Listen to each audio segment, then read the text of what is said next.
start the webinar. Good afternoon, doctors. I'm Gaurav, Marketing Head from Sonoscape. On behalf of Sonoscape, I'd like to take this opportunity to welcome all of you to today's webinar. And also, I'd like to thank all of you for your continuous support during the whole series of educational webinar done by Sonoscape in last 2 months.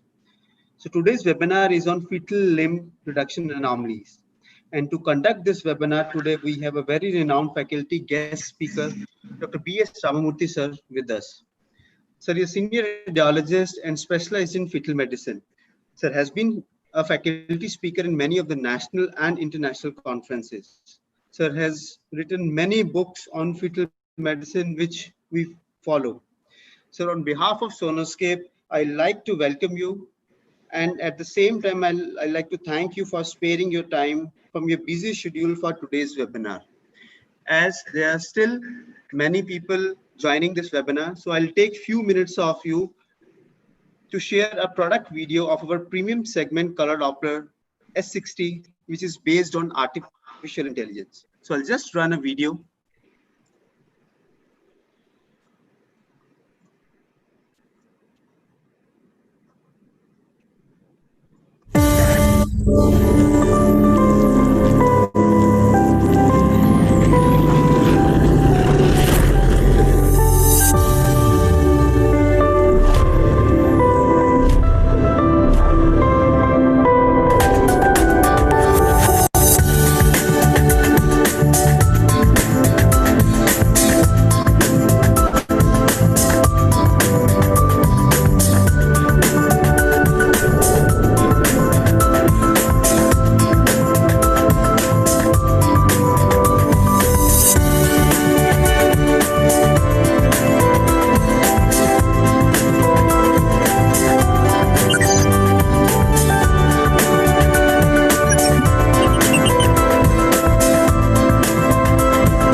As you have observed in this video, that artificial intelligence identifies the clinical images which are coming on screen and provide detailed information on screen with the accuracy more than 95%. At the same time, it saves a lot of your time. Today, there are many auto measurements available in different kinds of systems, but with artificial intelligence platform, which we are using in our system is totally based on a new concept and very much user friendly to the users. Now, without taking much time, I'd like to hand over the session to Dr. Ramamurthy sir. Thank you so much. Over to you, sir.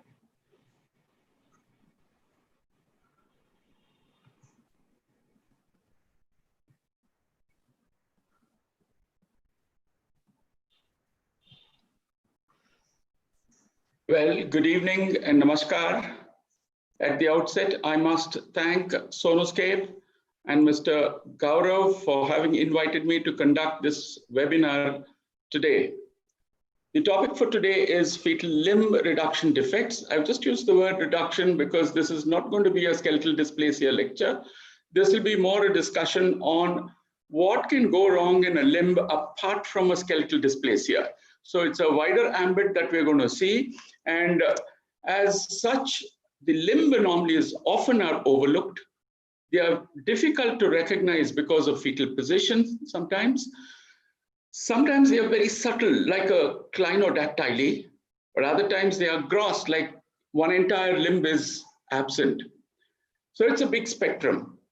And of course, any limb anomaly not only has diagnostic implications, it has prognostic implications, functional and psychosocial implications. It's about 0.6% of fetal ultrasound that we encounter fetal limb reduction, limb defects. 0.49 to 3.5 per 10,000 live births is the incidence at live birth. And of course, upper limb abnormalities come twice as frequently as lower limb abnormalities. And unilateral abnormalities are 4 times commoner compared to the bilateral abnormalities of the limbs. So to start with, we must realize that according to guidelines, we need to see the limbs in every mid-trimester anomaly scan that we do. And I'm quoting from the 2011 ISWOG guidelines regarding limbs and extremities. The presence or absence of both arms and hands and both legs and feet should be documented using a systematic approach. Mark the word systematic, we'll come to this again. Counting fingers or toes is not required as a part of mid-trimester anomaly scan, right? So that is what we are expected to. Simple. We need to see all the 3 segments of all the 4 limbs, right? Now, a limb anomaly can be, Mr. Gaurav, am I heard properly? Mr. Gaurav, am I heard properly? Yes, sir. And the slides are seen well? Yes, sir. Yes, thank you. So a limb anomaly may be an isolated problem, or it may be associated with another limb reduction defect or a skeletal dysplasia or an aneuploidy or a genetic syndrome. So we need to look at the whole fetus very, very carefully. Also, a limb anomaly may be diagnosed as a part of a routine mid-trimester anomaly scan, where you're not expecting, this lady is not holding a placard that she's had a child with a limb reduction defect or anything of that sort historically, but you have done a scan, and in the process of your systematic approach, you have picked it up. That is one way, and that is most often what happens in an isolated abnormality. But more often, you will see that there are targeted findings which already sensitize you to a possible potential limb abnormality. If there's an IUGR, if there's a craniosynostosis, a narrow thorax, short limbs, and presence of just other abnormalities, one should be very, very careful in very targetedly looking at the limbs, right? Limbs sometimes throw up very, very good clues which can actually clinch your diagnosis. An example is a clenched fist, which can take you towards the diagnosis of trisomy 18, or a hitchhiker's thumb, which can take you towards the diagnosis of a diastrophic dysplasia, a trident hand for an achondroplasia. So these are certain findings which actually prompt to you that the end diagnosis could be so and so, right? And prenatal diagnosis is necessary whenever there are a positive previous history or family history. And therefore, again, we have to go back to the fact that you can never start the study of the fetus without taking a wonderful, complete, total history in the particular lady. Okay, now, if there is a limb reduction abnormality, you also should complement it with an echocardiography. Genetic counseling, karyotyping, chromosomal microarray or DNA level diagnosis is indicated on a case-to-case basis, right? Okay, now although primary ossification begins by about 8 to 9 weeks, ultrasound-wise, you begin to see the long bones in terms of the primary centers, in terms of the shafts by around 11 weeks. The metacarpals and the metatarsals, the centers are seen by about 12 weeks. The phalanges also by 12 weeks. The calcaneum and talus, 20 weeks and 28 weeks. So, but leaving the calcaneum and talus, all other tarsal bones are not ossified in utero. Similarly, all carpal bones are not ossified in utero. Remember, the long bones of the forearm and the long bones and the bones of the phalanges, the hand, the phalanges and the metacarpals and the phalanges are ossified, but the carpals are not, right? And in the ankle, of course, you see the calcaneum and the talus antenatally at around 20 and 28 weeks, but no other bone is ossified prenatally in the tarsal group. So we'll come back to the systematic examination. And the systematic examination means that all 3 segments of all 4 limbs should not only be studied, but also be documented. Extremely, extremely important. And we'll see a slide or 2 for that as well. So when you study a limb, you actually are looking for its presence, yes. And as you're seeing the limb, you're getting to know the proportion. Is this equal, proportionate to this, proportionate to this, eyeballing? That's it. You're not going to go and measure and say humerus or radius ulna. No. Eyeballing, you will know whether the proportionality is maintained. And as you're seeing, you also recognize this, this limb is comfortably moving. It's not that it's stuck in one position. And as you're examining, you can even cross from side to side. I've done this humerus, you go across and see that humerus, so that you eyeball the 2 humeri one after the other. You know they're equal. You eyeball the legs, you eyeball the forearms, you eyeball the hands, side to side. So it's not only intersegmental proportionality that you're worried, you're also worried about side to side proportionality, because all of this is eyeballing. We really do not do the measurements of all the long bones of all the 4 limbs. No, that would be very, very tedious, right? And to do this, you can employ coronal, sagittal, or axial views, right? So coronal and sagittal are useful for the arm, forearm, thigh, and leg. And for the hand, you can use sagittal, coronal, or axial views. And we'll see examples of few representative cases. In the late 2nd trimester or the 3rd trimester, you have shadowing, inaccessibility. For example, a 32-weeker and you have the fetus lying on the upper limb on one side, you will simply have to say that this upper limb is not seen because the entire fetus is on the upper limb and the upper limb is on the far side of the fetus. So that's inaccessibility. And as the fetus grows older and older, it tends to hold the fists tightly, so it doesn't open and show. So therefore, you cannot get a full panoramic view of all the digits, yes? And as the gestational age advances, the lycovolume falls, and that again will prevent very good visualization of the limbs. 3D ultrasound is not mandatory, but wherever it helps, especially if you've found an abnormality, always use 3D, always take a volume and keep, because it gives you a separate perspective, and we'll see some examples throughout this presentation. Now, this is how we document an upper limb.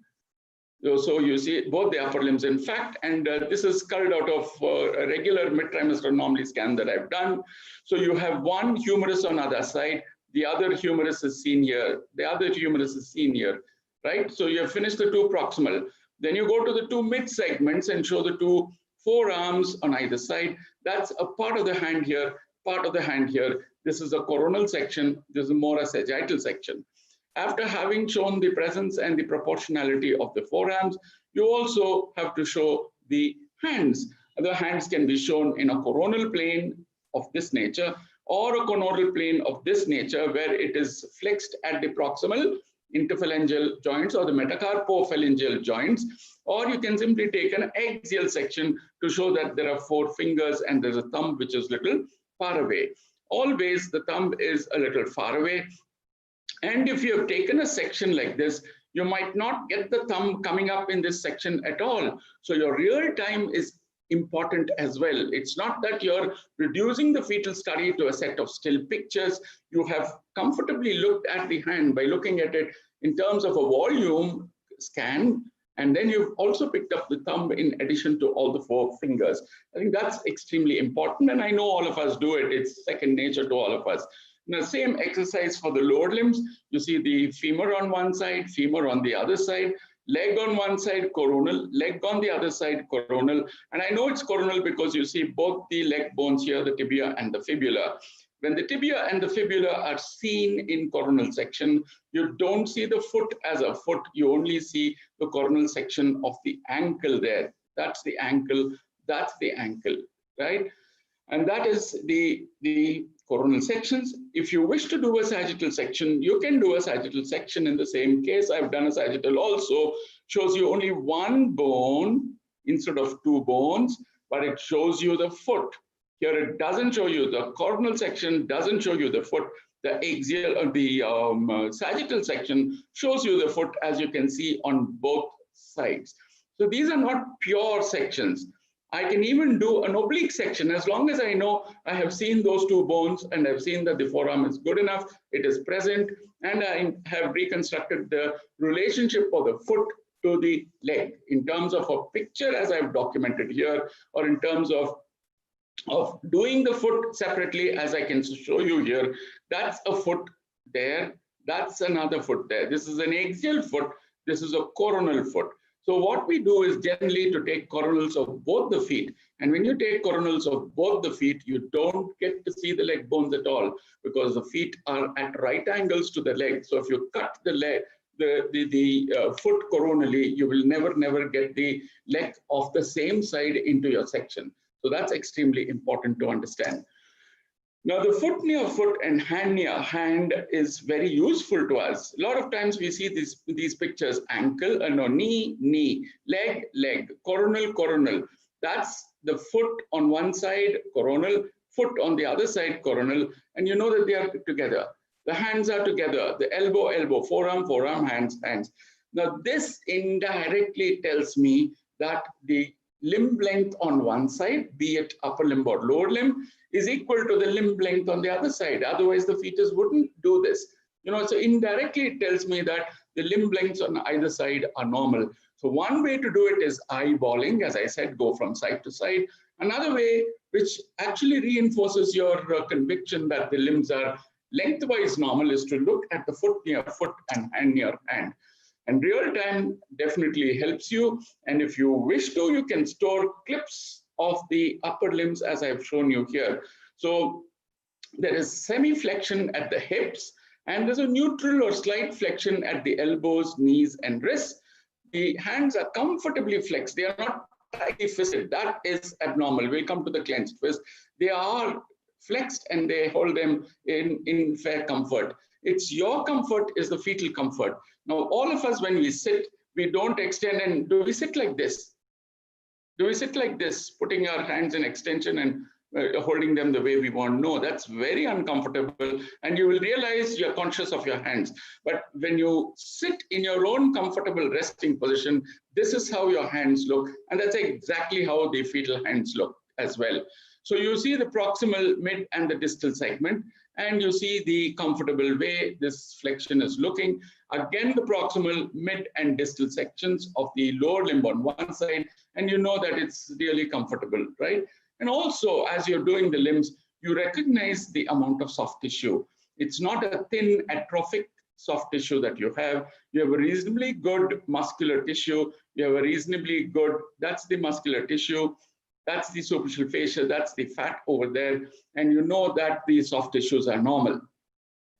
Fixed posturing is abnormal at any stage of pregnancy, and in the 3rd trimester, a little ankle inversion doesn't matter. That's postural. So soon after birth, also you see so many times the neonates have their ankles a little inverted. That's normal, not to really get too worried about that. And of course, if you want to show everything together, you can do a volume acquisition and do a maximum rendering, in which case you highlight the bones. Look at this, the carpals are simply not seen because they are not ossified.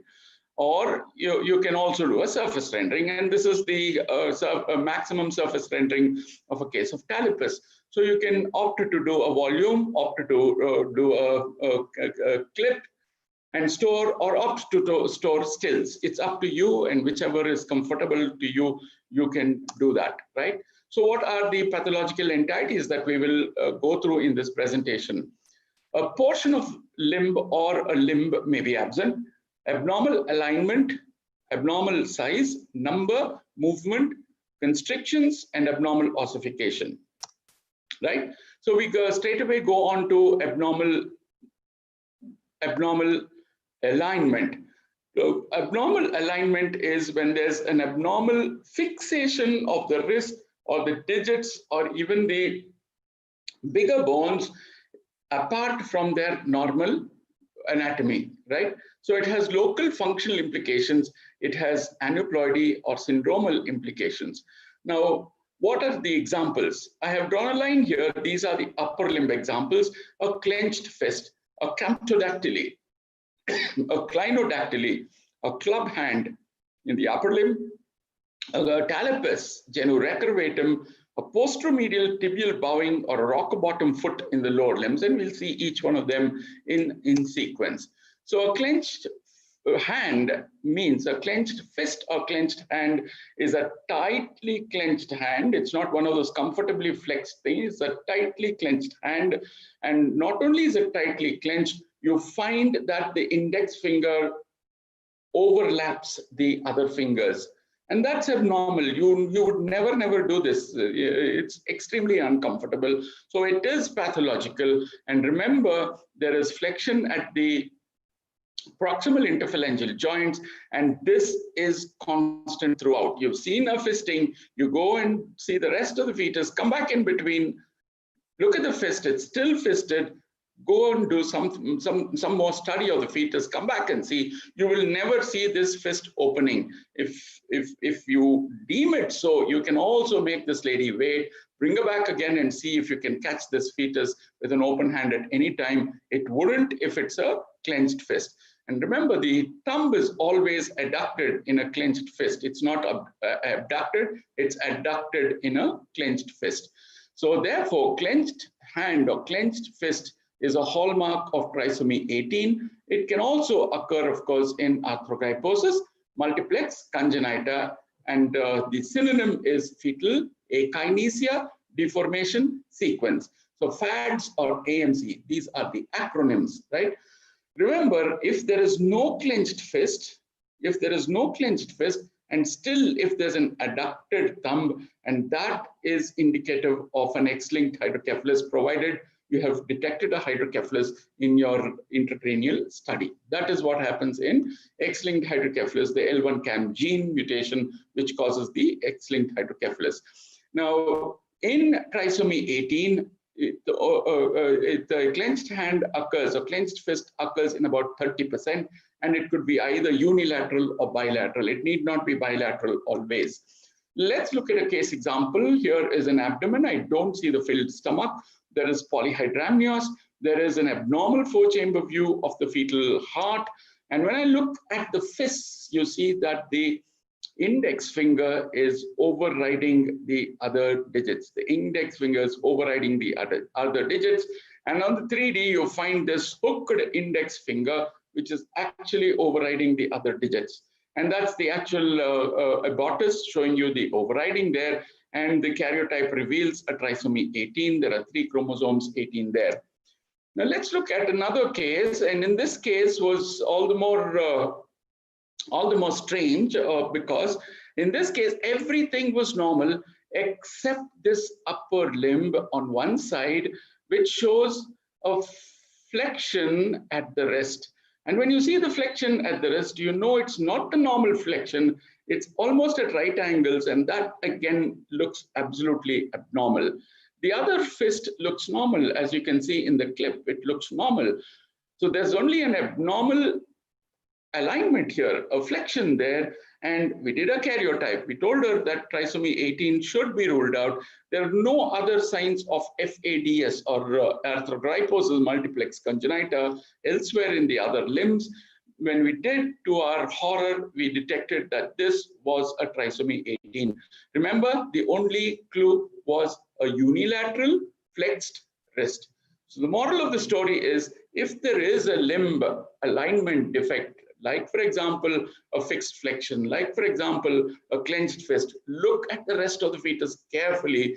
Look for IUGR, because trisomy 18 is associated with IUGR, is associated with a lot of abnormalities like an omphalocele, like a congenital diaphragmatic hernia, like a rock bottom foot. There could be so many other stigmata which you may discover, but only thing is you have to recognize them, run the list through and look at the fetus carefully. Moving on to camptodactyly. Camptodactyly is flexion contracture of the proximal interphalangeal joint of a finger. Now, this is the proximal interphalangeal joint. This is the metacarpophalangeal joint that you see here. This is the proximal interphalangeal joint, and this is the distal interphalangeal joint. Mr. Gaurav, is my cursor seen the arrow? Yes, sir, we can see that, sir. We can see that. Fine. Thank you, thank you. So that's the distal interphalangeal joint. So the PIP is where the flexion occurs, and that is a fixed flexion. You will never see this happening. In this particular diagram, what is shown is the central middle two digits are flexed. The other ones are showing you normal. Now, this again is a feature of trisomies, is a feature of AMC or arthrogryposis multiplex congenita. It may be isolated, it may be asymmetric, or it may be associated with other findings. Now, let's look at a classical case of arthrogryposis. We'll come to arthrogryposis later when we do the FADS, but here I will show you only the hand aspect of this particular case. And this clip will certainly convince you that the index finger and the little finger are normal in their attitude, but the middle two fingers, that is the ring finger and the middle finger, are flexed. And that is constant. Whenever I see it, the same thing is happening. So you do a volume and you do a transcini, you find that the middle two digits are flexed. The other two ones are really open and nice. And of course, this is the surface rendering, again showing you the same finding here and showing you the talipes on either side in this volume as well. So that's a classical camptodactyly as a part of arthrogryposis multiplex congenita. Moving on to clinodactyly. So we are clear about clenched fist, we are clear about camptodactyly, and now we come to clinodactyly, and clinodactyly is a weak marker for trisomy 21. Now, clinodactyly is simply a small middle phalanx of the fifth digit, and there could be a radial deviation at the distal interphalangeal joint, and you find it, the deviation is classically seen in a coronal section, not in an axial section, not in a transverse section, but in a coronal section, right?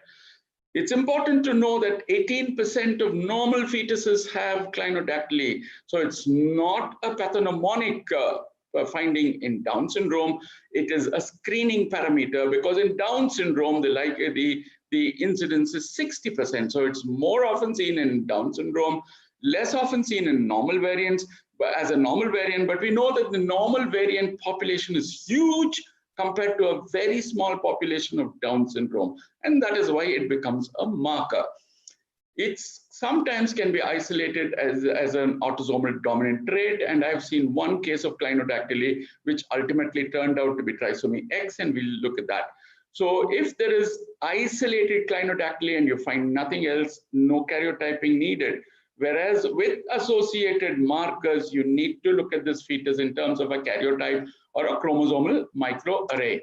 Now let's look at this case. We have one good marker, 7.2 millimeters is the nuchal fold thickness. Now you go on to see the coronal of the hand, and clearly you can see the proximal, this is the 5th digit. You see the proximal phalanx, distal phalanx bigger. The middle phalanx should have been bigger than the distal phalanx. It's much shorter. Again, the same thing. These are the digits. These are the digits. This is the tips of the digits here.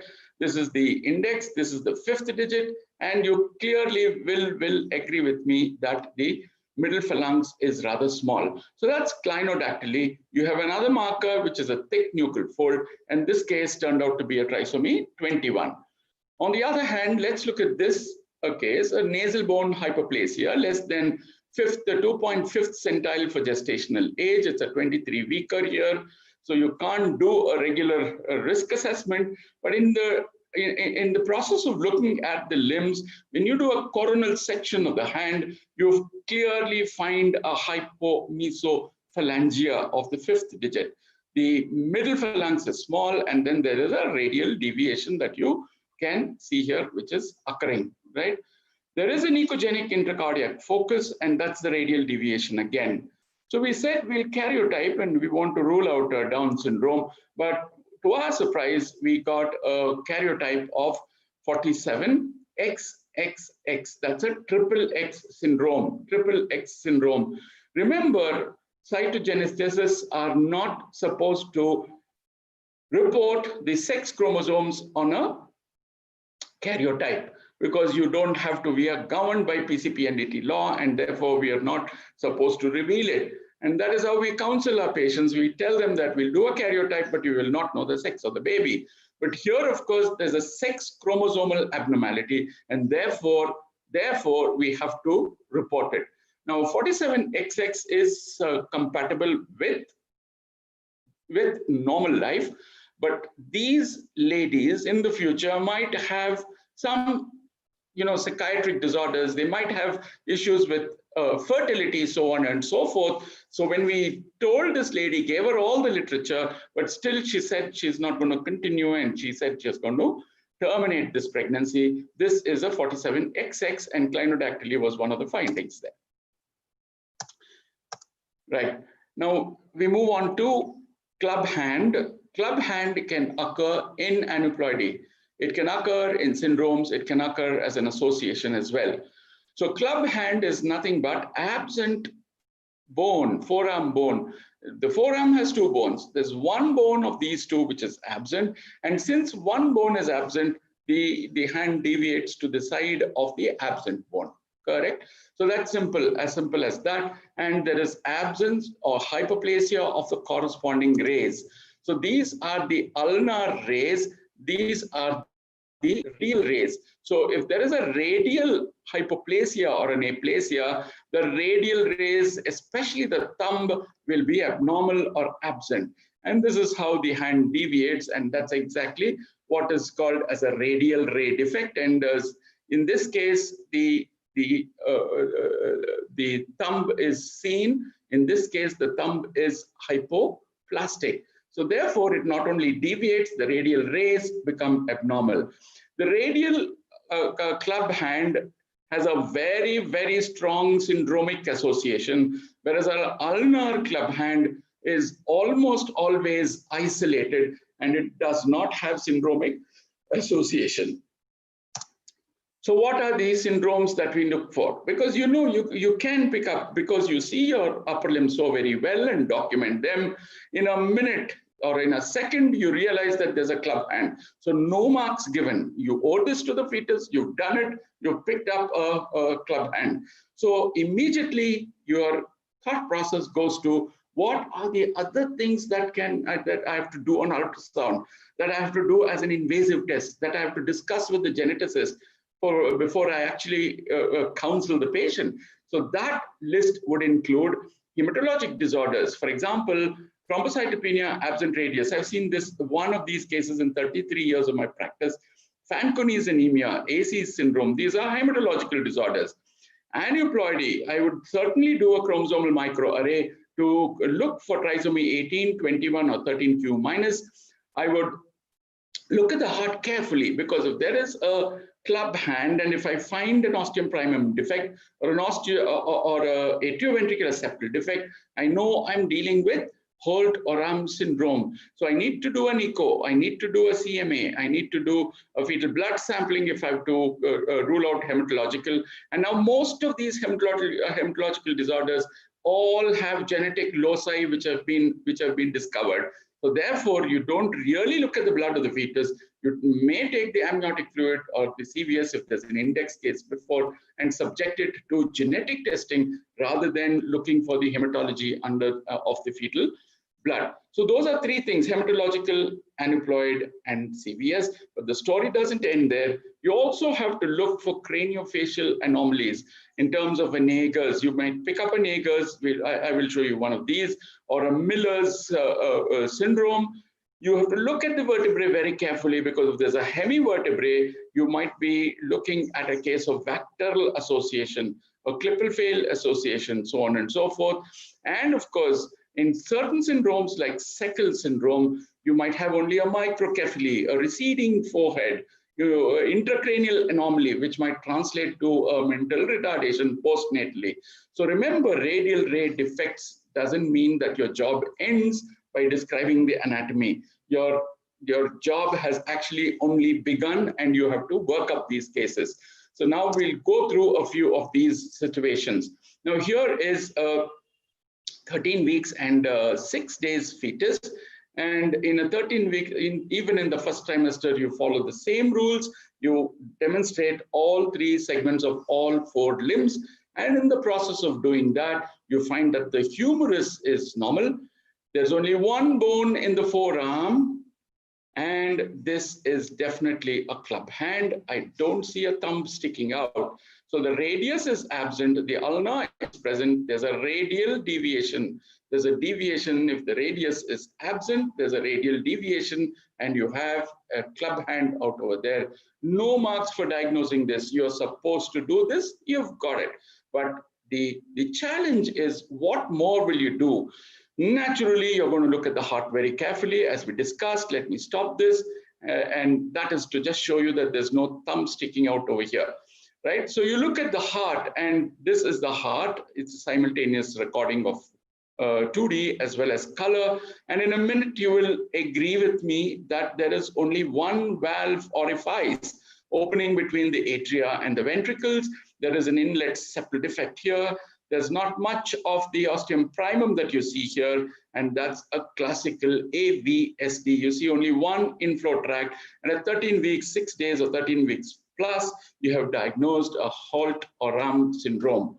Absent thumb, radial club hand, and absent forearm bone, that's the radius, plus a congenital heart anomaly tells you that this is Holt-Oram. Now, Holt-Oram syndrome is autosomal dominant. Most often it comes as a de novo mutation, because most often when you see the parents themselves are normal. They don't have any stigmata of Holt-Oram syndrome. So that's a case where the upper limb actually prompted you to look at the heart carefully. Even otherwise, in a first trimester, you need to look at the heart carefully. And you do that because if you're offering screening and if you're doing your tricuspid regurgitation, you would definitely do your 4-chamber view, because that is the view on which you take your tricuspid tracing.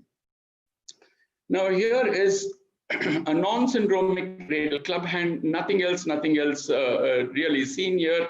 And it's only that there is a club hand that you can see here. We are not going to go through the pathological anatomy again. Now here is another case.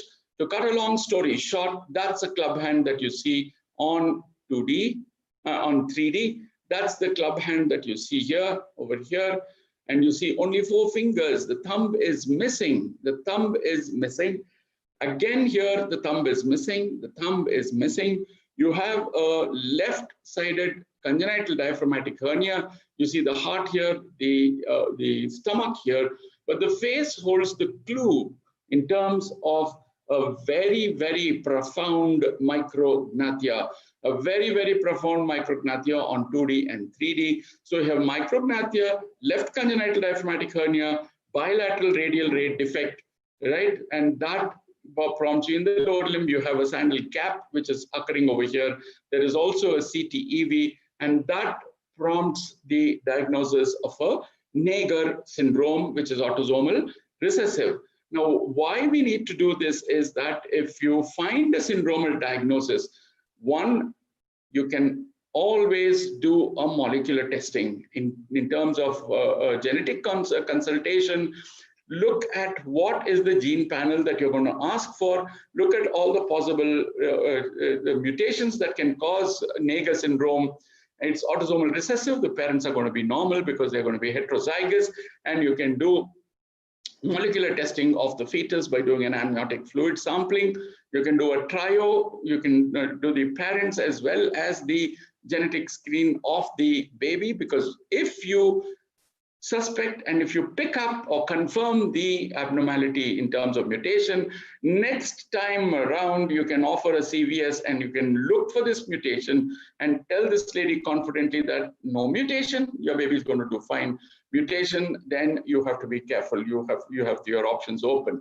So that's the this case, of course, she opted for a termination. You see the sandal gap, you see the talipus there, and you see the congenital diaphragmatic hernia, you see the club hand, and you see the absent thumb, and there's a very profound micrognathia. So a classical case of Naegger syndrome out here. Now here is another case. We move out of the syndromes, we move out of radial defects, and we come to this. Since we were doing the thumb and we said hyperplastic thumb or an absent thumb is a part of radial defect, similarly, the thumb can hold a clue in dystrophic dysplasia. Here you have a 5-week lag of all the long bones. I've shown you the long bones here, but the thumb is persistently abducted. It's persistently abducted. Never did I see this thumb coming in and comfortably agreeing with the rest of the hand at all. So in the presence of a thumb which is abducted, you please think of dystrophic dysplasia, and you can direct your molecular studies towards that dysplasia. And an adducted thumb with a hydrocephalus means this is a L1 CAM mutation. It's an dysplasia. You look at the fetal perineum, you find a male fetus, right? So these are certain instances where you need to look at the perineum to add on to your diagnosis. In a female fetus, X-linked hydrocephalus cannot come in. X-linked, because it's X-linked, it is manifest only in a male fetus. We move on to the lower limb. After some other disorders that we named before, and the first of these is talipes equinovarus, and all of us are very familiar with this condition, and we diagnose it unilateral, bilateral, in association with spinal defects, in association with FADS, or without the association of anything else. You can have talipes, right? So it's 1 to 2 per live 1,000 live births. Male fetuses in preponderance, uni or bilateral. It's a late anomaly, and there are many, many cases where in the 13-week scan or the 12-week scan, you have demonstrated a good normal leg and foot, but in the mid-trimester, you find a talipes. So therefore, it's an evolving anomaly. Be careful. You might, even if you have not seen it in your first trimester scan, you might see it in your second trimester or even third trimester scan. It could be postural or true talipes. And the best thing of all is if you prove it's not associated with a typic abnormality, with another more graver disorder like a spinal problem or arthrogryposis, it is correctable. It is correctable, and you have the Ponseti technique, which gives a very, very good outcome. Now let's look at this clip here, and you will agree that this is talipes. This is talipes. You will see limbs clip and lower limbs are caught in their coronal view. So the coronal view on this side, when I see the two bones, I know that I should not see the foot, isn't it? I see both the bones here, but I shouldn't see the foot. That's normal. That's on one side. Now let's look at this. I see the two bones, but I see the foot also. That is talipes. So on a coronal view, when you see both bones of the leg, you have no business, the foot has no business to come into this section, right? But if it comes into this section, you know that that is talipes, and it's medial and plantar deviation of the foot, right? So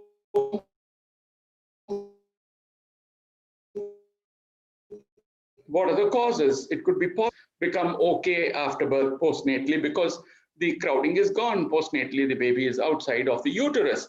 It could be isolated, in which case it could be idiopathic, or sometimes it's familial, and you have a father who comes in and says, I have had a talipes correction, or you have a mother who's not had a talipes correction at all, otherwise they are normal, and you see the fetus also has talipes, in which case it becomes a familial talipes, an autosomal dominant, because it's a vertical transmission.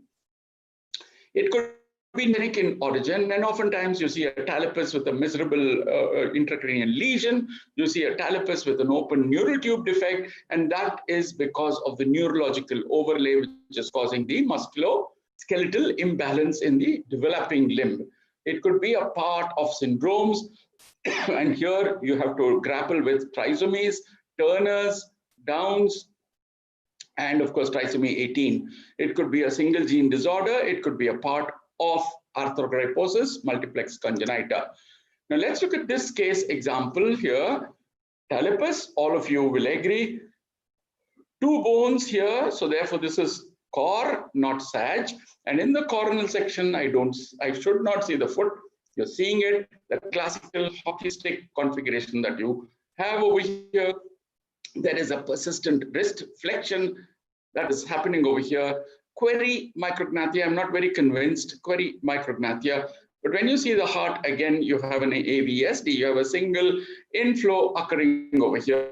Do a karyotype, the fish shows you 3 dots of turquoise over here. That's blue, blue, blue. 3 blue dots telling you that this is trisomy 18 in a matter of 24 hours. And wait for your 2 to 3 weeks, you get the full karyotype, and the full karyotype most always agrees with the karyotype, with the fish, and you see the 3 chromosomes occurring over here in the 18 column, right? So how do we manage? First of all, so that was talipes as a part of trisomy 18, right? So how do we manage? First of all, we need to do a detailed fetal examination, especially look at the brain and the spine very carefully. Look for other signs of FADS or AMC, arthrogryposis. Look for soft tissue paucity. Offer a karyotype, chromosomal microarray, and once you rule out these problems, all these problems, you can term it isolated, and you can ask the lady to see an orthopedician to actually counsel and tell them what are the options open and how is he going to treat this child so that they are mentally prepared. Moving on to posteromedial tibial bowing. Now, this is simply shortening of the tibia and fibula. Most often it's unilateral, usually unilateral. So one-sided shortening of tibia and fibula. Remember, both bones are there, but they are short. But there is bowing of the tibia and fibula in the posterior medial direction. And this is an example. You can see the clip playing. The femur is normal. Both these bones are short and they are bowed. And there's a calcaneovalgus foot deformity. Remember, the deformity that we see in talipes, congenital talipes, is the equinovarus. That is why we call it congenital equinovarus. The opposite of equinovarus is calcaneovalgus. So this is calcaneovalgus. Instead of it being plantar flexed, it's more dorsal flexed. Instead of it being medially rotated, it is more laterally rotated. And that is an example of a postnatal, posteromedial bowing, right? And this also is an easy diagnosis, provided you are systematic. All 4 limbs to be seen. So picking up these abnormalities, you get no marks. No marks at all. This is your duty, it's your responsibility. And once you begin to do this responsibility, all of us can have such cases in our own collections. Now we move on to genu recurvatum. Again, I'm putting all this together under abnormal alignment. Remember, we have not left out, we are not out of abnormal alignment, because all of them are abnormal alignment. A CTEV is abnormal alignment. A camptodactyly is abnormal alignment. A posteromedial bowing is abnormal alignment. And similarly, genu recurvatum also is an abnormal alignment. So what is genu recurvatum? It is simply hyperflexion of the knee. Right? This is the foot, this is the leg, this is the knee. Instead of the knee going that way, because that's the normal flexion, it goes the hyperextension way. It's not only neutral, it is hyperextended, so much so that the feet now begin to almost touch the face. So this is the femur, this is the tibia, and this is the hyperextension. So your real-time scan, if we are really diligent and are conscious about what we are doing, as you're doing a real-time scan, you will realize that this is an abnormal relationship, and therefore I need to think of genu recurvatum. It's also called congenital dysplasia of the knee, right? And what are the causes? It could be a quadriceps contracture.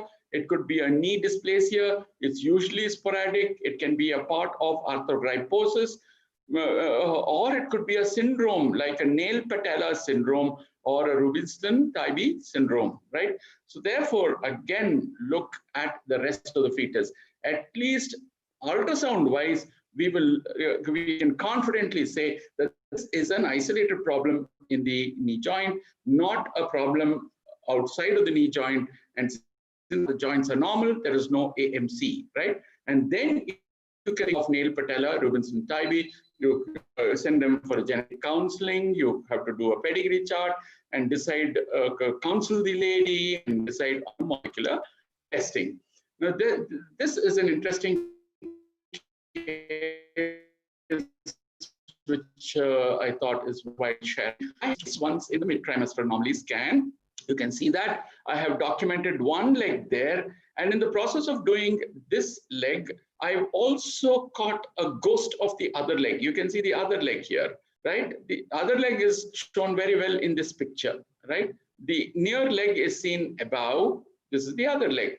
This is the near leg. This is the other leg. So for sure, these two ankles were together. So I have shown that the two ankles or the feet are together, the foot near foot, right?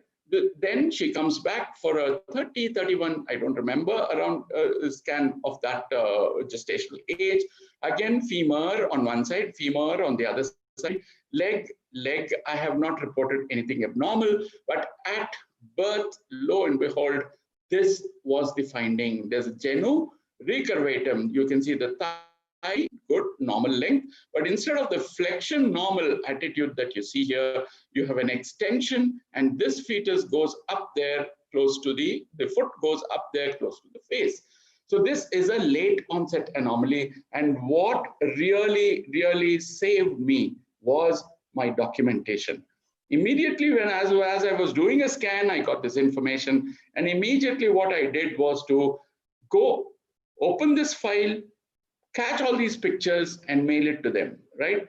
So you know you have evidence to say that this is late onset. If I had not saved those pictures, if I had not documented and saved those pictures, there would always be a question mark that one might have done an incomplete scan. So therefore, that's the importance of documentation. That's the importance of documentation. Again, both the legs. The section during the scan, you see the tibia, fibula, leg. Both the legs I am cutting together. That means the legs were parallel to each other. Here, if this condition were to be existing at 30, 32 weeks, I could not have obtained this section because one is gone like this, the other one is here.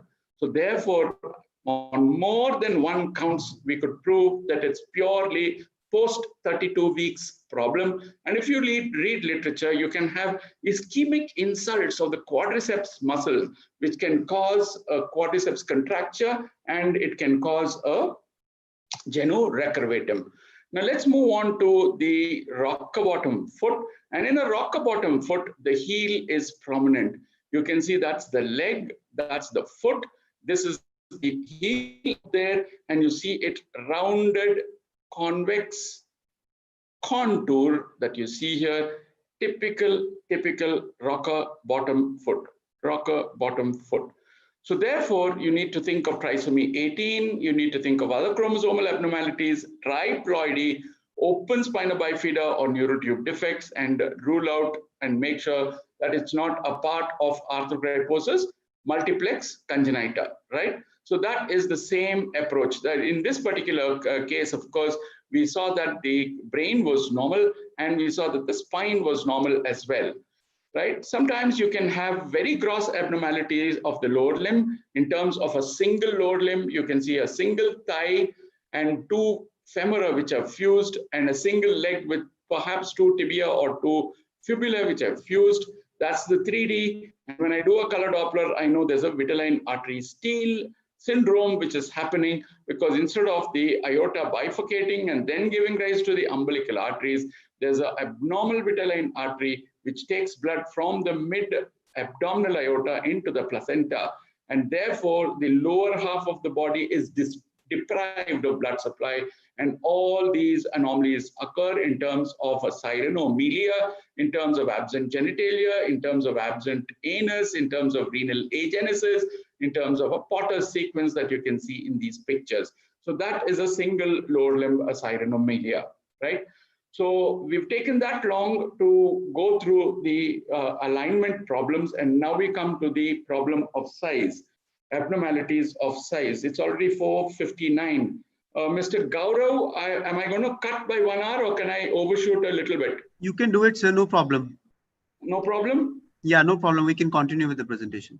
Okay, so let's look at abnormalities of size. And abnormalities of size, we've already seen one size abnormality in terms of a hypoplastic thumb or a aplastic thumb, which can occur in radial ray defect. On the other hand, you can have a macrodactyly, overgrowth of one of the fingers or a couple of fingers, and this occurs as an isolated phenomenon, or it's a part of Proteus syndrome, Klippel-Trenaunay-Weber syndrome, or neurofibromatosis 1. So local overgrowth can occur in these three situations. Another example of an abnormality of size is proximal focal femoral deficiency, a trident hand and thumb hyperplasia. As I said, we will look at cases of all these. I'm going to play you a clip, and in this clip, I have saved the hand, and you will certainly agree that this is the 5th digit, which looks normal, but the digit next to it in terms of the ring finger is gigantic. It's huge. So therefore, that is local gigantism. The other digital, you see subcutaneous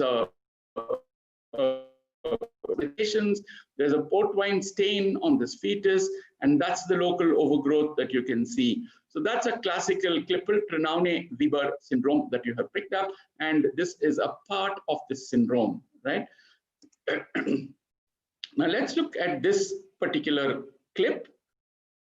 This is again a 13-week, 6 days, a first trimester scan. You see the pelvic girdle here, you see the sternum, you see the sacrum and the iliac bones here, and you see the leg and the foot. The leg and the foot, there's a talipus, leg and the foot. But I want you to tell me if you see a good length of the femur.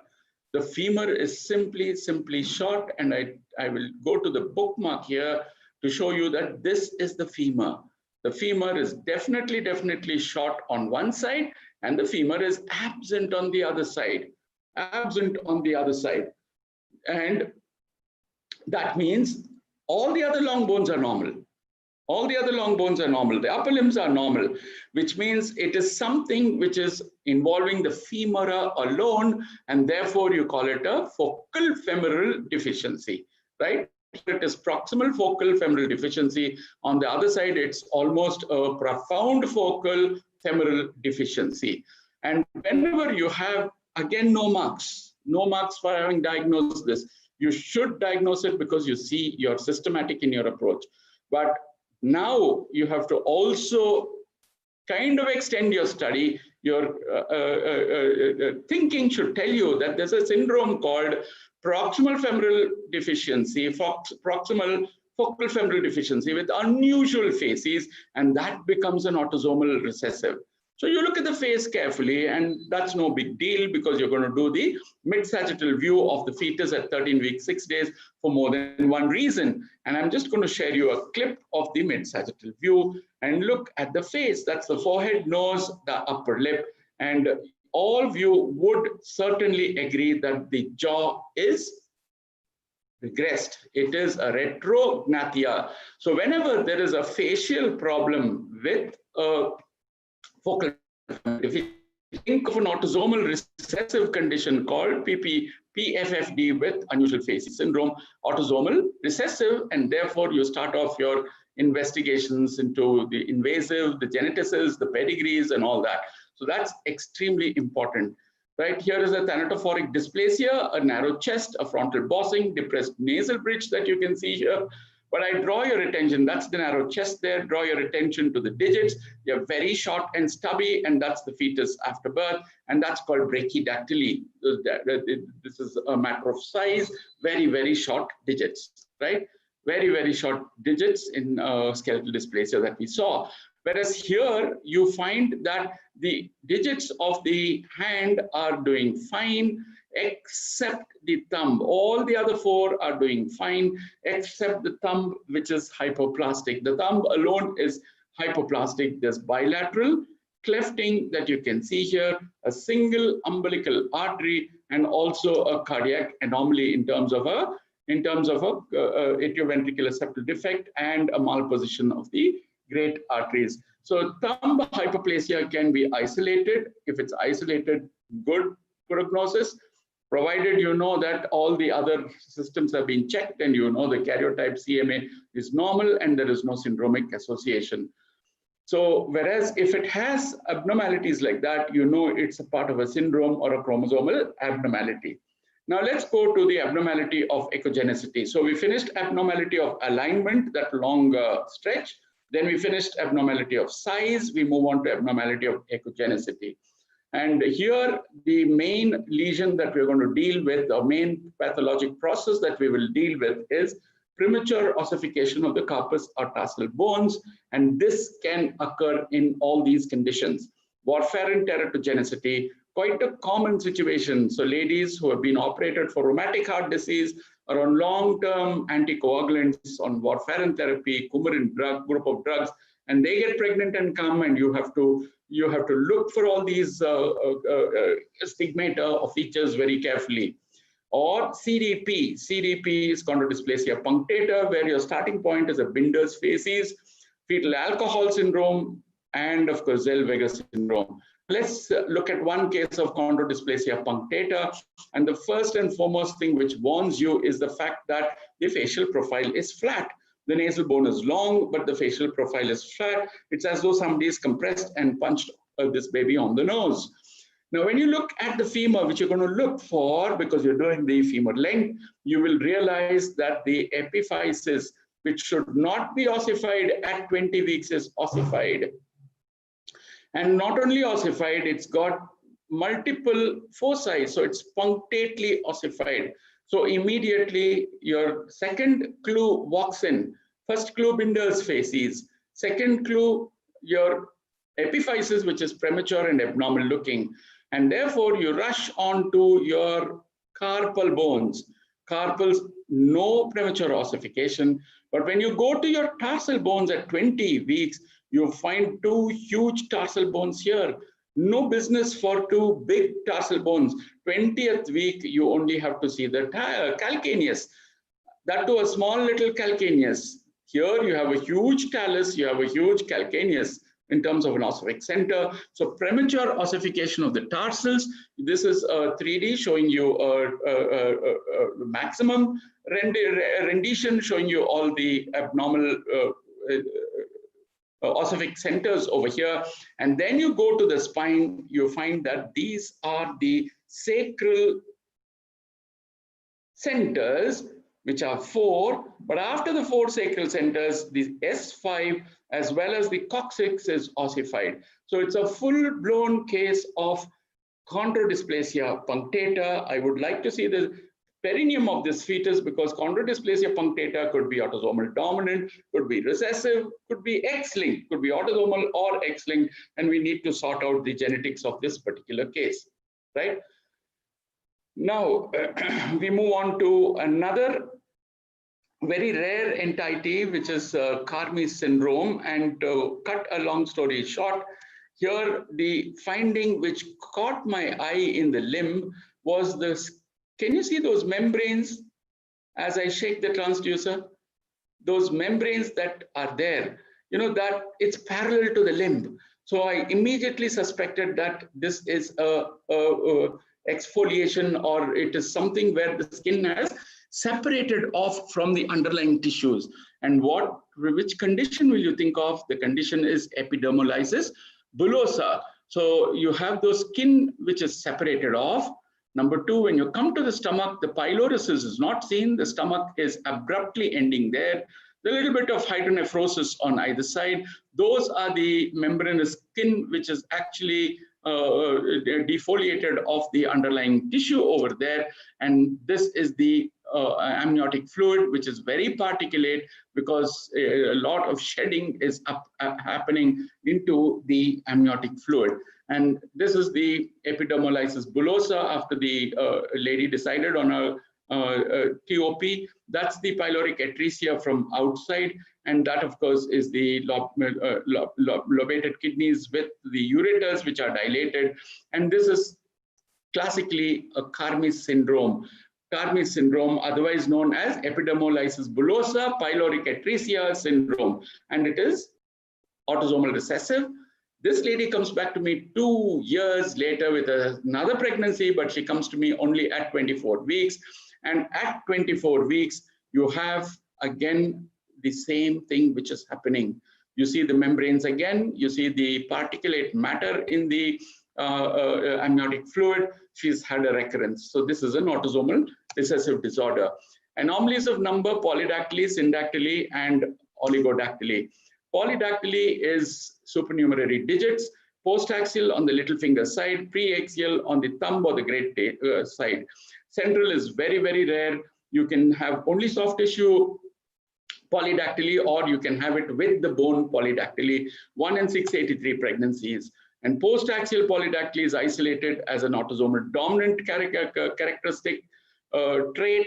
Aneuploidy, trisomy 13, and syndromal. There are any number of syndromes: Meckel-Grubber, Bardet-Biedl, Ellis-von-Creveld, shorter polydactyly, Joubert syndrome, and Smith-Lemli-Opitz syndrome. Here is a short limb dysplasia, narrow thorax, short limbs that you see here. There's a postaxial polydactyly.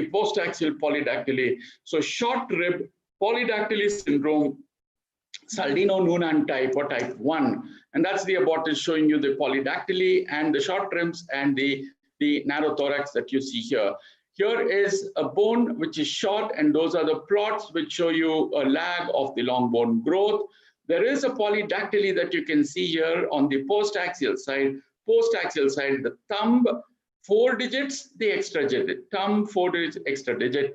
But the diagnosis is clinched by the heart. When you see the heart, you will understand that this is an atrioventricular septal defect.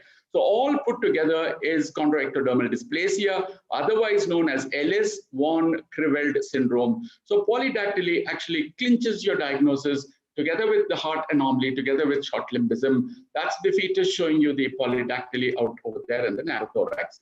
And here is a case of Joubert syndrome, again polydactyly, but here there is a Vermean open fourth ventricle out over here. And there was no molar tooth sign in the prenatal MRI or fetal MRI, but around 4 months of age, postnatally molar tooth seen. And that, of course, is a case of Joubert syndrome. And that's the baby showing you postaxial polydactyly. Here is a fetus with bilateral large kidneys, no marks given because you are supposed to see the kidneys in every case that you do. And of course, there's a macrosomia out over here. That's the worksheet in brief. But you also see polydactyly. And in addition to that, when I look at the genitalia, There is a scrotum. It's not a labia, but scrotum because of the dome sign that you see here. But the phallus is extremely tiny and small. So that is a micropenis. So therefore, genital ambiguity, polydactyly, enlarged kidneys, and macrosomia should strike a chord, and that is Bardet-Biedl syndrome, which is an autosomal recessive syndrome. You can see the polydactyly on 3D over here, and these are pictures sent to me showing you the polydactyly and showing you the micropenis out there. And again, BBS1, BBS2, you have genetic foci. You have always, now the advantage is you're in the genetic age. Many of these cases have been logged in the past. Now you can go genetic for anything, and your geneticist becomes extremely focal in the extremely important point in your workup. Meckel-Gruber, all of us would have seen, those are two big kidneys there. That's polydactyly, and that's the occipital encephalocele, autosomal recessive lethal anomaly that you can see there. Okay, preaxial polydactyly can be isolated, or it can be a part of Carpenter's Vactal SRP type 2. Now, this is an SRP type 2. You can see there's a postaxial polydactyly here. The thumb is here, but when I show you the thumb in a rotated position, you see that it's broad, and instead of it looking like one thumb, it looks like two thumbs which have joined. So there is a hint of preaxial polydactyly in addition to postaxial polydactyly, short limbism that you see here, narrow thorax that you see there, and that of course is a median cleft which I didn't pick up antenatally in spite of reviewing my lip pictures. But you have a thumb which is broad and which looks fused or which looks uncleaved there, and that is the short limbism and the narrow thorax. So this is SRP syndrome type 2 or the Majewski type. Syndactyly may be simple or complex. So we finished polydactyly. Syndactyly may be simple, only soft tissue fusion. Complex, where there is bony fusion. It could be complete or incomplete. Remember, simple fusions are difficult to make out on ultrasound prenatally, whereas complex with osseous fusion, you can make them out pretty well. And we will see a couple of examples, right? Most often the syndactyly occurs between the second and the third digits, right? So it could be isolated sporadic with no family history, or it could be an autosomal dominant.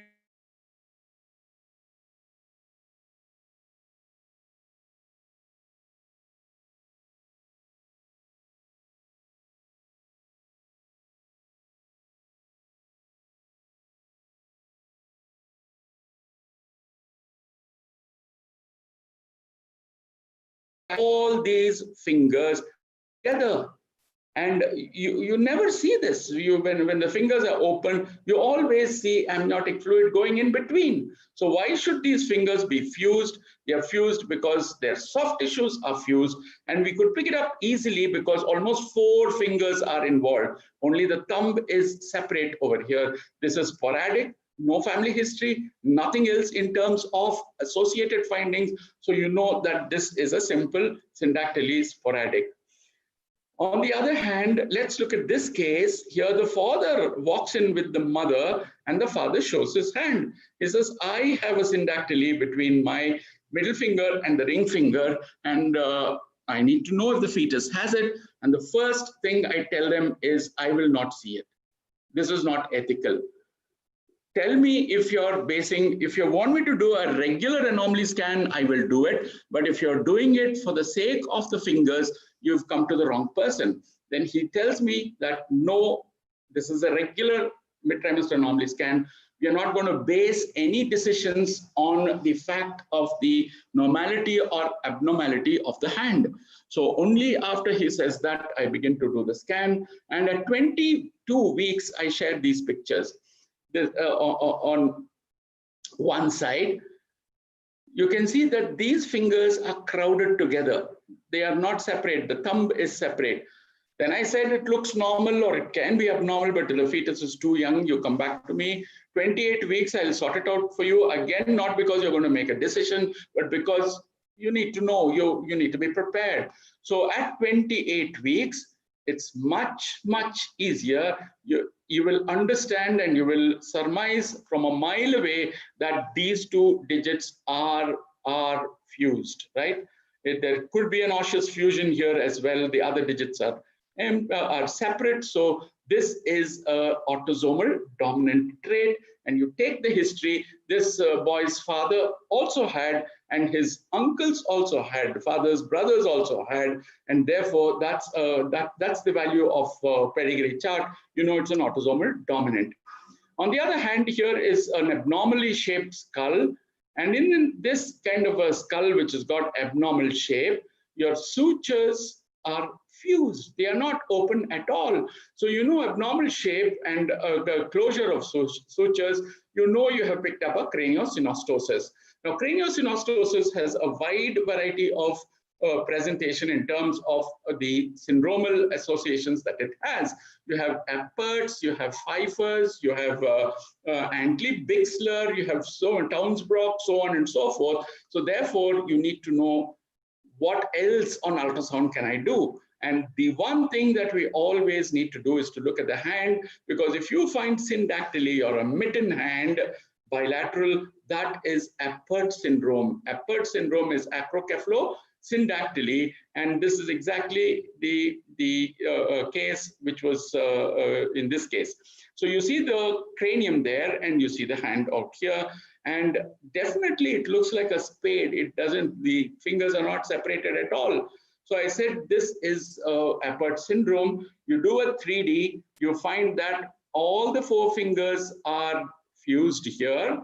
The thumb alone is separate. Thumb alone is separate. That is why it's called a mitten hand. A mitten is where the fingers don't have individual compartments. They're all fused here. Only the thumb has a different compartment. And this is the actual fetus after it was terminated. The parents opted for a termination, and you can see the syndactyly out there.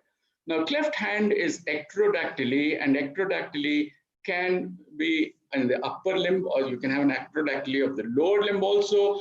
There is a cleft which extends into the center of the hand or the foot. It could be isolated, it could be a trait, it could be syndromal, Robert syndrome, and ectodermal dysplasia plus facial clefting as well. Now, this is how we pick up ectrodactyly. That is an ectrodactyly, huge cleft. The finger is not absent. You know, it's a huge cleft going down the middle out over here. And that this fetus also has a common arterial trunk and also bilateral micro-ophthalmia. Bilateral micro-ophthalmia. That's the case of ectrodactyly. We don't have details to go into the nitty-gritties. Then we go on to abnormal movements. Abnormal movements is fetal akinesia deformation sequence or Freeman-Sheldon. I will take you through both because FADS is very, very common. All of us get it in our practices. Prolonged decrease or absent fetal movement results in fetal akinesia deformation sequence. Fixed abnormal limb position, joint contractures, muscle paucity, craniofacial abnormalities, IUGR, pulmonary hypoplasia, polyhydramnios, short umbilical cord, and usually symmetric changes. And as you go distally from the proximal to the distal end of the limb, the severity of the contractures increase, right? So FADS is not the final diagnosis. It's not a disease entity, but it is the end result of either a neurogenic or a myogenic or a dermatogenic disorder. Therefore, you need to further investigate this fetus in terms of a genetic consultation, in terms of narrowing down diagnosis and doing an invasive testing, then trying to pick up abnormal gene mutation or abnormal deletion or duplication in a chromosomal microarray. The differential diagnosis is trisomy 18. So let's look at this 24-week fetus. And on 24 weeks, you find that there is a bilateral genu recurvatum. You can see this. Both the knees are hyperextended. And also you will agree with me that there is a rocker bottom foot on both sides. Rocker bottom foot, hyperextension.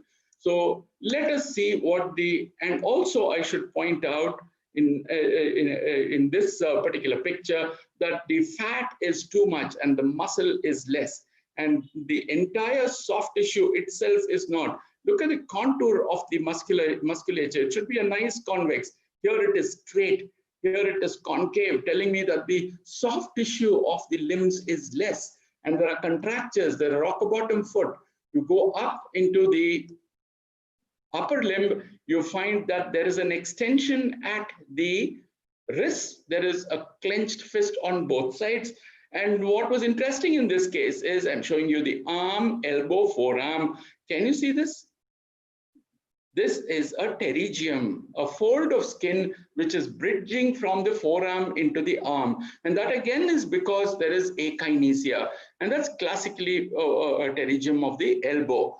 And you look further, that is the face, the profile shows you a retrognathia prenasal, edema, a hypertelorism here. And what is strange and what I've found in more than one instance is a lot of these fetuses with FADS or AMC have atonic pharyngeal pharynx.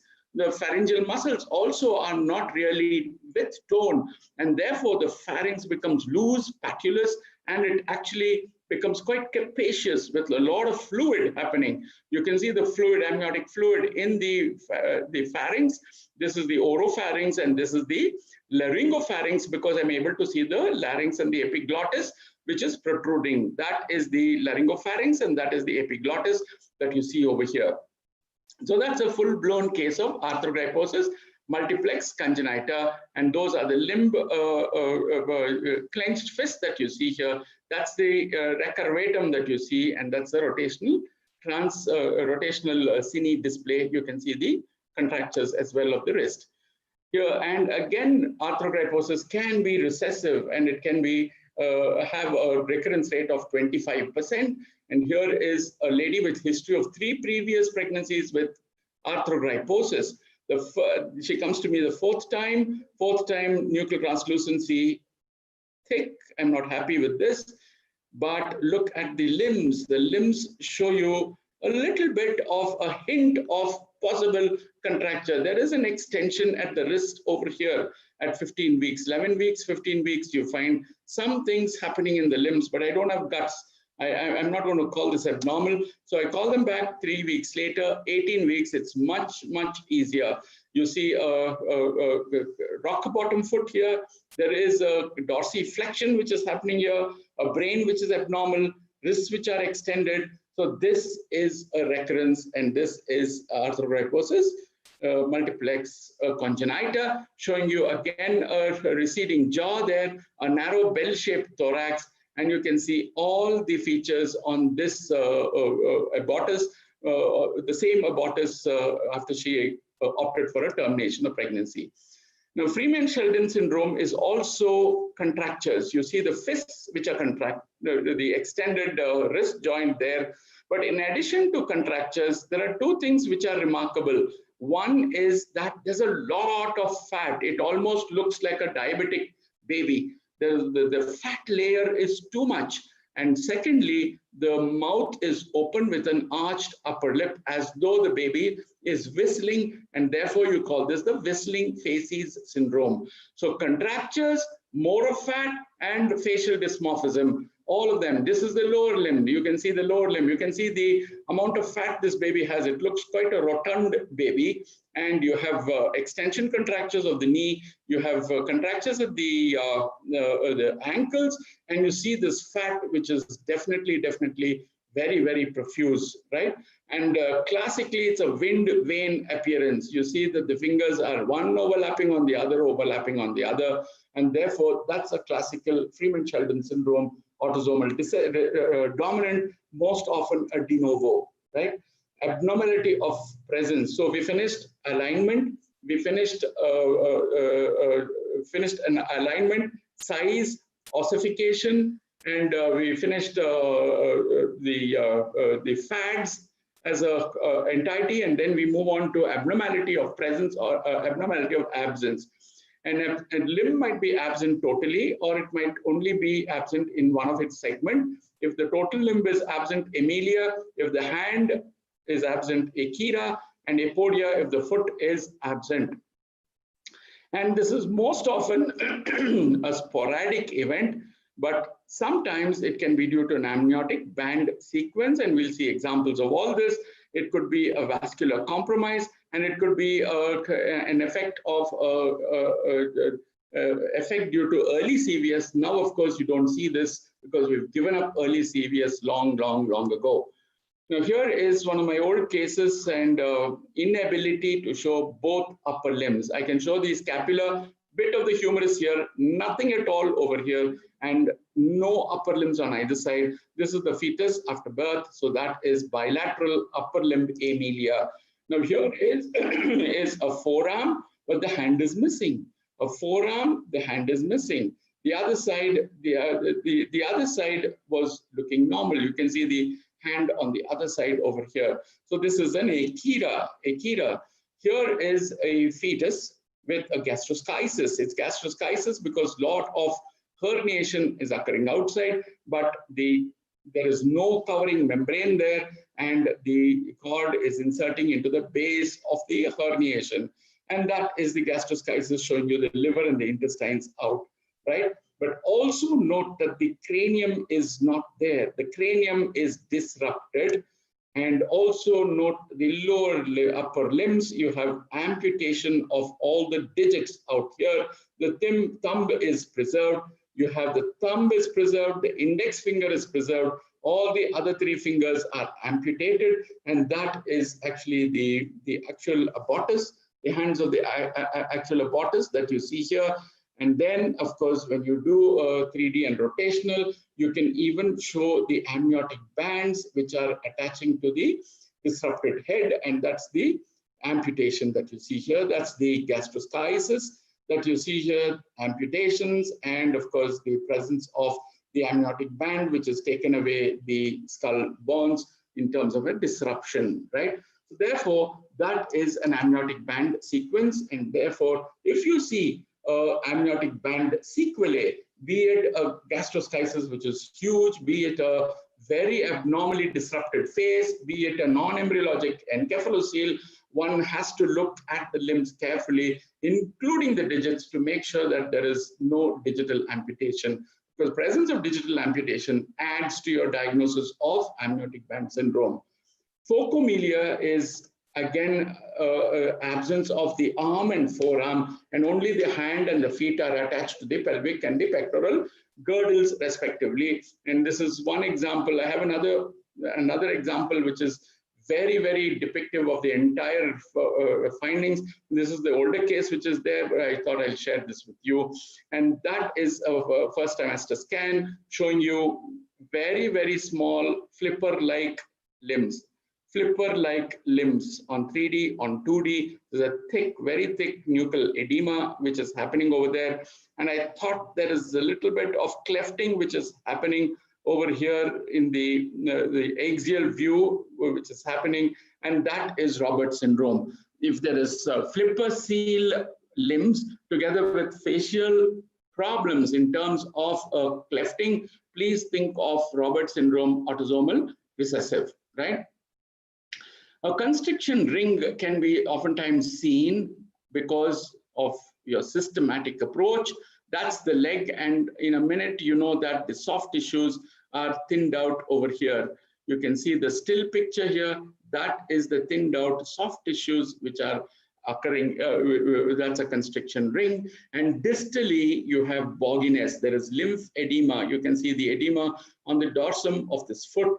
This baby also had a syndactyly in the upper limb, and this is a constriction ring with a right leg constriction ring with a right syndactyly. Also could be an amniotic band sequence, but it's also called an Adam sequence, which is not related as another pathogenetic mechanism. So therefore, a limb anomaly means you have to completely do a detailed fetal study, including a fetal echocardiography, genetic counseling, extremely important, and work up with karyotype, chromosomal microarray, clinical exome sequencing, gene panel sequencing.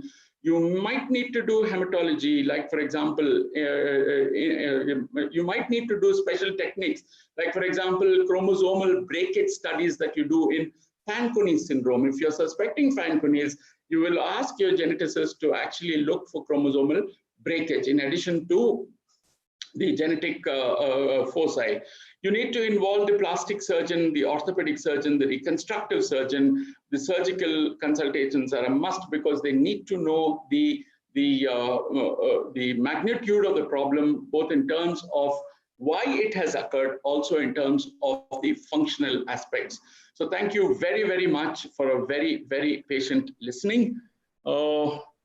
We will go on to questions so now. we can go to the questions, sir. There are a few questions which are there, sir. Yes, please. Right, I've opened this.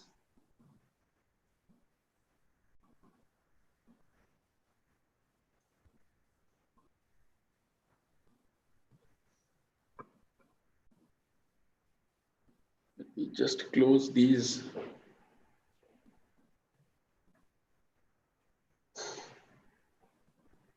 You can see the questions.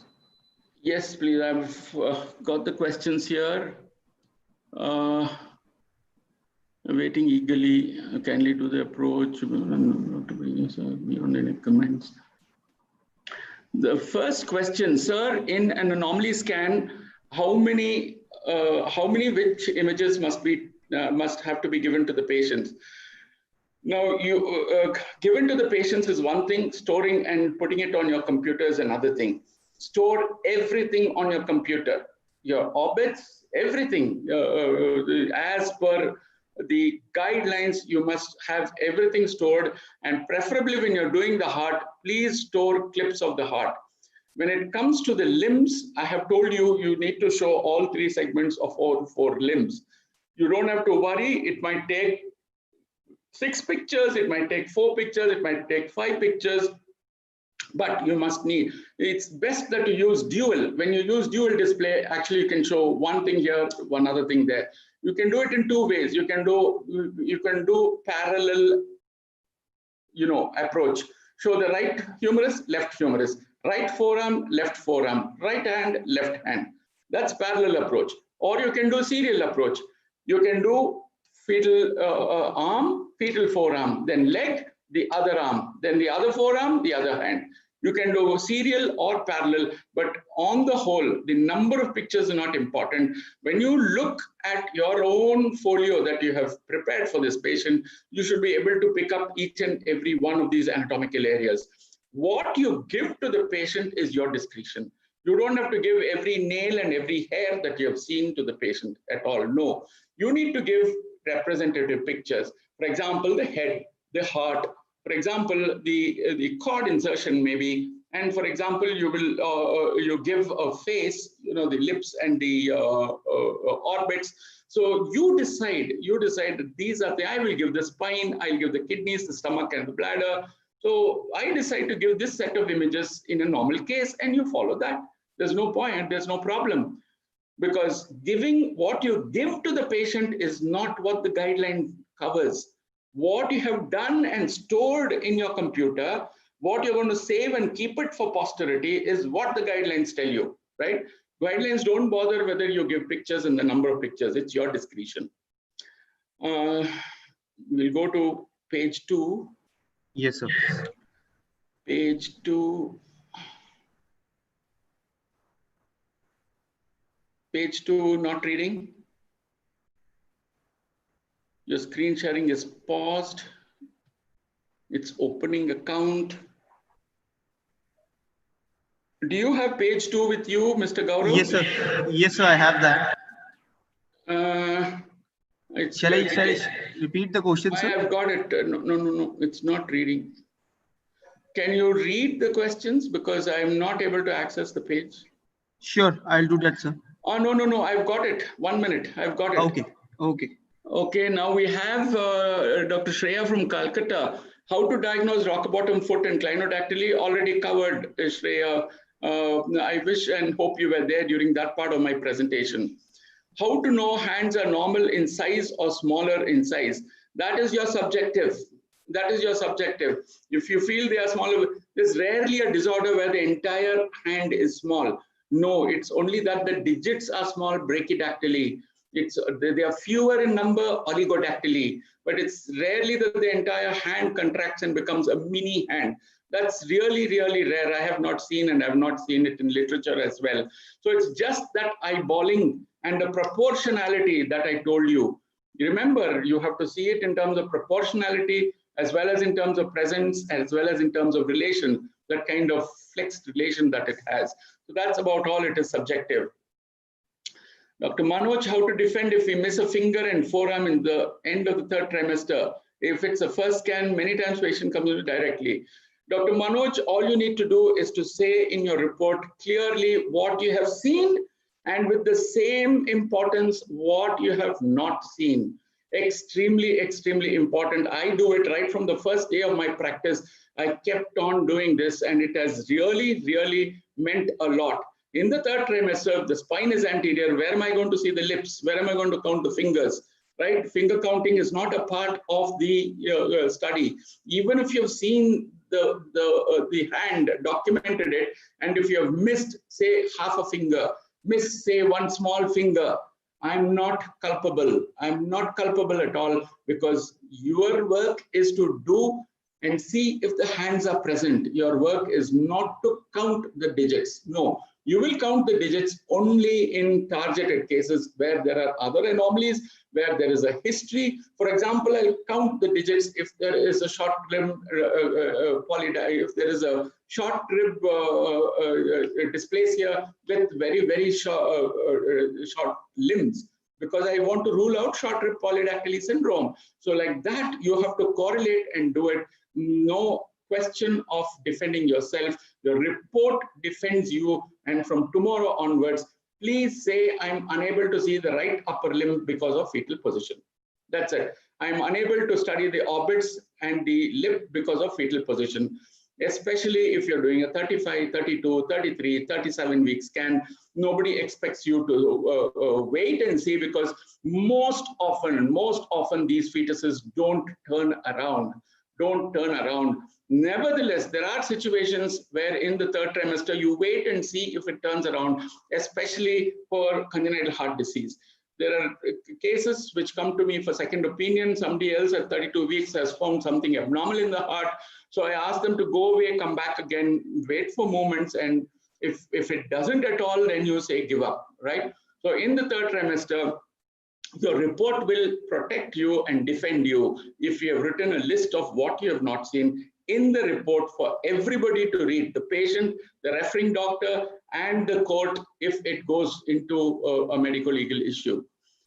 Sir, is image labeling essential? I don't label my images, and if you see, I've shown you a string of images all through the presentation. You've not seen labeling even on one image. No, I don't label images unless you're publishing an article or a textbook. If you're doing a textbook or an article, you don't have the person who's doing it live like me. So I had a cursor and I showed you everything. But in a textbook, there's no cursor. So there you have to annotate. Not when you give it to the patient. You're not lecturing and telling your clinician that this is what it is, this is what it is. If you want to show an VSD, for example, you can put a label. But for normal structures, you don't need to label. I don't even label for abnormalities. My report does the talking. Dr. Amit from Surat, sir, should we do karyotyping in every case of isolated CTEV? I offer it. I offer karyotyping in every case of CTEV, more so if it is bilateral, but CTEV, even if it's unilateral, I do a karyotyping. And now, of course, most of us tend to do a chromosomal microarray rather than a karyotype. Dr. Shreya from Calcutta, extension at the knees can be seen normally or position? No, never, never, never. Extension at the knee is absolutely abnormal. The maximum a knee can do is to go neutral. It can never hyperextension. It can never hyperextend. So if it's hyperextension, it's equal to abnormality. How to diagnose syndactyly in feet? A very good question, Dr. Raki from Purulia. Syndactyly in the feet is a tall order because the toes are together. At least the hands the fingers have distance. The amniotic fluid gets into the spaces between the fingers, but the toes, this doesn't happen. It's extremely hard unless it's a complex syndactyly involving the metatarsals, involving the phalanges also, and the osseous syndactyly is there. That can be made out perhaps, but not the regular kind of soft tissue syndactyly. It's very hard. How to label ribs as short ribs in case of pulmonary hyperplasia? It's the other way around. You diagnose pulmonary hyperplasia if the ribs are short. But remember, you don't have rib charts. You don't have first rib chart, second rib chart, third rib chart. No. The ribs give you the thoracic circumference. So if you measure the thoracic circumference, you know whether the ribs are normal or not. If the thoracic circumference is below 5th centile, you know there is a narrow thorax. There are other ways of taking ratios with the AC and so on and so forth. I'm not going to delve into all that, but your thoracic circumference will actually tell you what is the status of the ribs.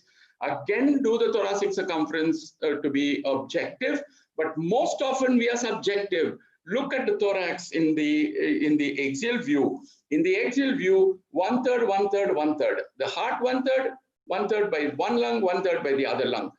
In a narrow thorax, the heart has got pressure. The heart will never get compressed because it's got systole, diastole, it goes on. It's a turgid organ. But if there is a short, narrow thorax due to a bony dysplasia, the thorax is small, but the heart refuses to get compressed. So which are the lungs to suffer? The lungs. Which are the organs to suffer? Are the lungs.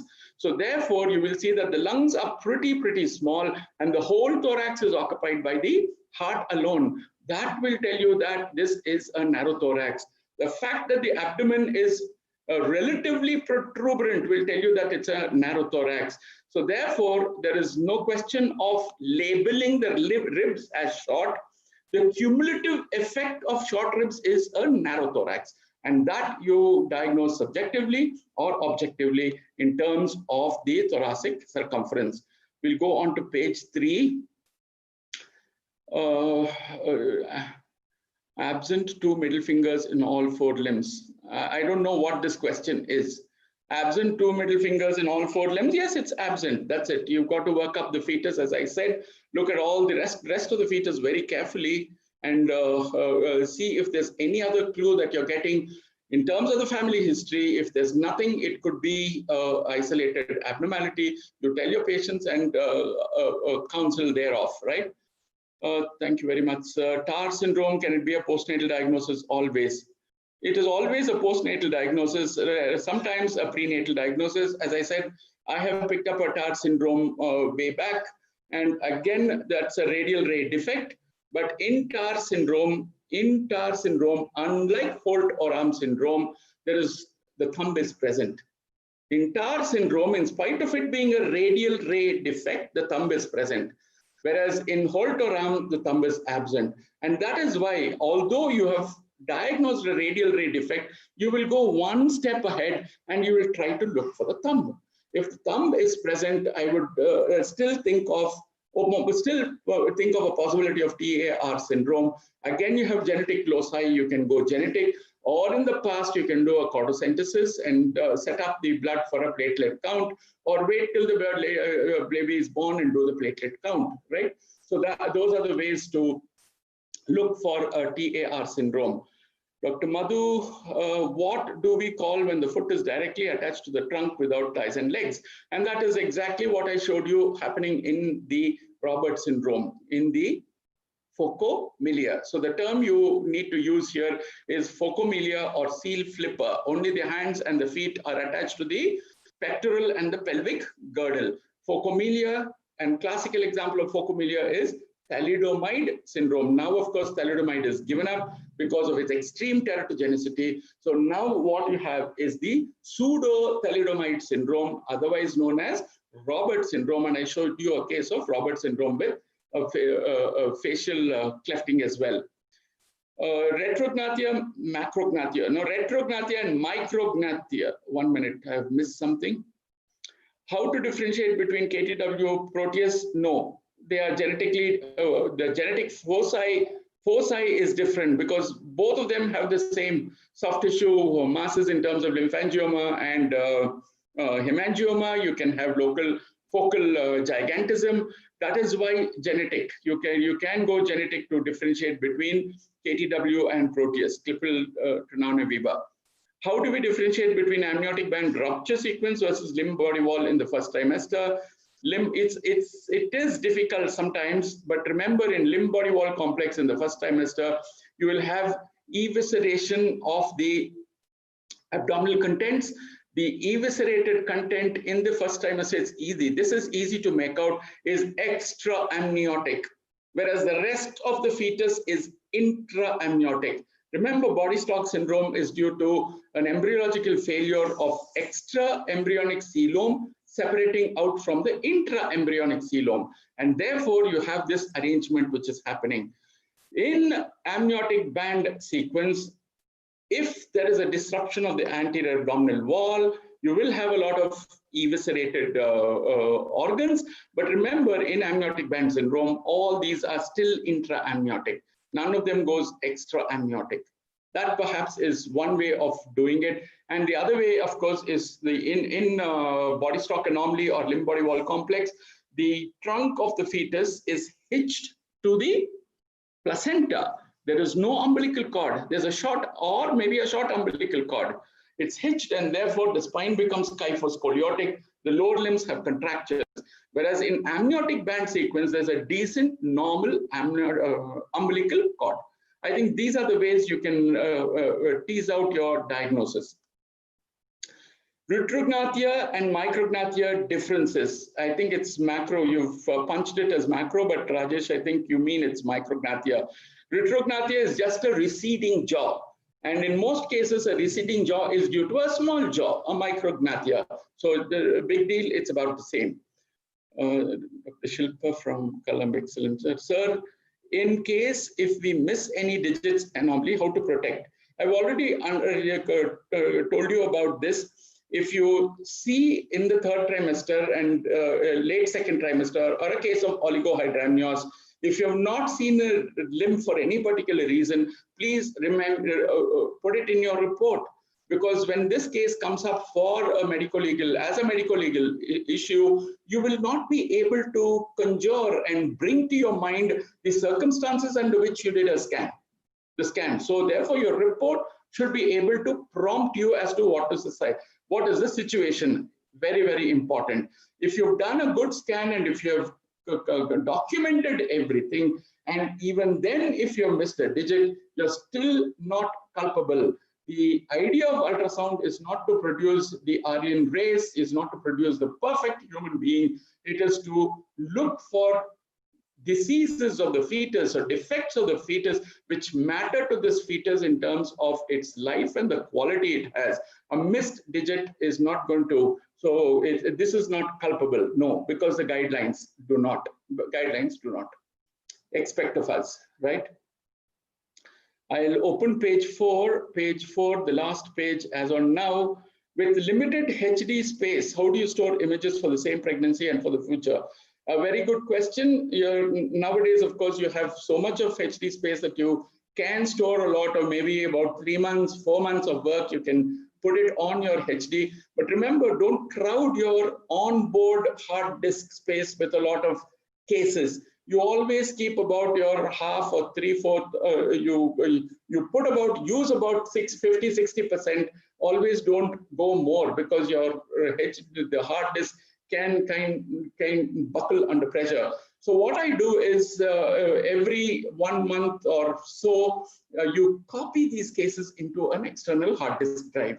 And external hard disk drives are so cheap. Now you get 2 TBs for 5,000, 10,000, and a 2 TB will serve you for 3-4 years, and your entire career can come into one. If you're so paranoid, you can have 2 TBs, you can have 1 backup, you can have the second backup. And from that, you can recall your images whenever you want, wherever you want, right? Please discuss hemimelia. Hemimelia is partial appearance. I'm sorry, I didn't bring the word hemimelia. Radial ray defect is an example of hemimelia. It's a component. If a component of a limb is missing, You call it a hemimelia. That's it. There's nothing more sacrosanct or special about hemimelia. Dr. Josna Rani Parigrahi, bilateral genu recurvatum craniosynostosis, prominent eyes, what syndrome it fits into. Prominent eyes and craniosynostosis is Crouzon syndrome, and bilateral genu recurvatum may be, I don't know, I have to go and read if it is associated, but I can give you a clue with prominent eyes, which is called proptosis. A craniosynostosis classically is Crouzon's. Crouzon's does not have other defects, but you have to go back and read. Every case is an individual case, and this is where resources help, and resources are present everywhere. It's present on your own mobile phone. So what you need to do is immediately punch in Crouzon syndrome, or if you have not realized that it's Crouzon syndrome because of the proptosis, you can always say craniosynostosis, protruding eyes, or proptosis. Take your differential diagnosis in terms of syndromes and see which syndrome will have bilateral genu recurvatum. Most often when you throw a net of DNA diagnosis, your geneticist will throw a huge net so that a lot of genes are covered, and you are able to pick up one or the other genetic mutation. Dr. Shelja Jain, sir, digital amputation versus developmental brachycardia. A digital amputation, it doesn't amputate all digits. Generally it's 1, 2, or 3 digits. Other digits are normal. Whereas developmental brachydactyly is uniform. You can see it when you see it. Yes, amputation means that it's cut at the only proximal phalanges are seen, nothing distally. Whereas brachydactyly or brachyphalangia is all the phalanges are present, but the whole digit is small. So when you look at the hand on a coronal section, you can really distinguish well between a brachydactyly or a brachyphalangia versus a digital amputation, where you have other fingers which may be present in their whole component, and you will not see all the tips will be missing. So 2 or 3 phalanges are missing. So that's how you diagnose. Dr. Devasmita, wonderful. Sir, frontal anomalies in the face along with short femur, can it occur in trisomy 18? Dr. Sanjeev Sharma from Dibrugarh, I am unsure of what you mean by frontal anomalies. If you can mail me what your question is, I can take it on the mail and I can give you back the answer. I think we've finished the questions. There have been about 37 questions, or less than 37 questions, which I have taken. And thank you all for joining me this evening. And I hope this presentation really helped you and gave you your time's worth.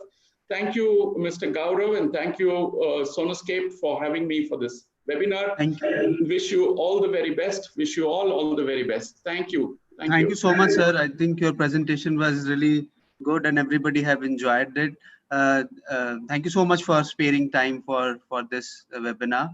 I think there are a few people who are joined a bit late. So just for the audience, you can again review this webinar of sir on the same link.